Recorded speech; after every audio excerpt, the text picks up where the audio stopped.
Hi Ian, this is Ben. Trey here. And these are the 3 circuits we made in this week's lab. This is the first one. This is our inverting amp. And so you can see this is R1 here, R2 right there. And then we're measuring across right here. And then this is our plus 15 voltage and minus 15 voltage inputs from the power supply. We don't have the power supply right now because we didn't have time to record in class, but we're just making do with what we got. Moving on, this is the follower amp that we made. I believe what it's called. Yeah, the follower circuit. And so there's no resistors in this one. It's pretty cool. So we have our input from the Tigilant coming in right here.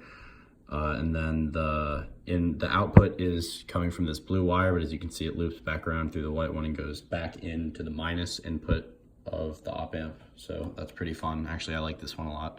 Seems pretty cool. And then the third circuit is our difference amplifier.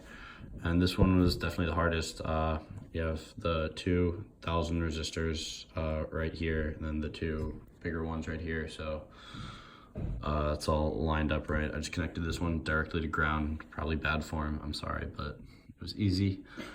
And then, oh, sorry, I forgot to mention these 3 green wires at the top left of each of them all go to the ground of the power supply. I forgot to mention. And then for this one, we're measuring, there's a common point right between these 2 resistors, and then we're measuring across to right here. So yeah, those are our circuits, physical form, and then Trey's gonna tell you a little bit about what they do. All right, so here if we look at the screenshot of the waveform for the inverting amplifier, we measured the slew rate by first using the cursor to go from this point until where we can see on channel 2 the voltage starts to fall off.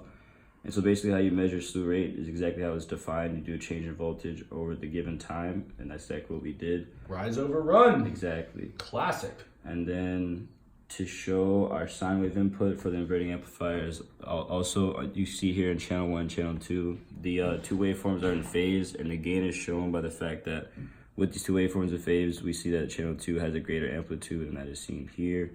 And so yeah, you just compare the amplitude of the 2 waveforms to find the gain, V out over V in, no problem. Exactly. And then for to find a common mode gain with the last amplifier, we see here that we use the cursor to measure the peak-to-peak voltage here in this blue waveform, or this blue square wave, I should say, and then the peak-to-peak here in the yellow waveform. And then, so basically what you do to find common mode gain is just divide this parameter by this parameter, and then you get the common mode gain. Fiend.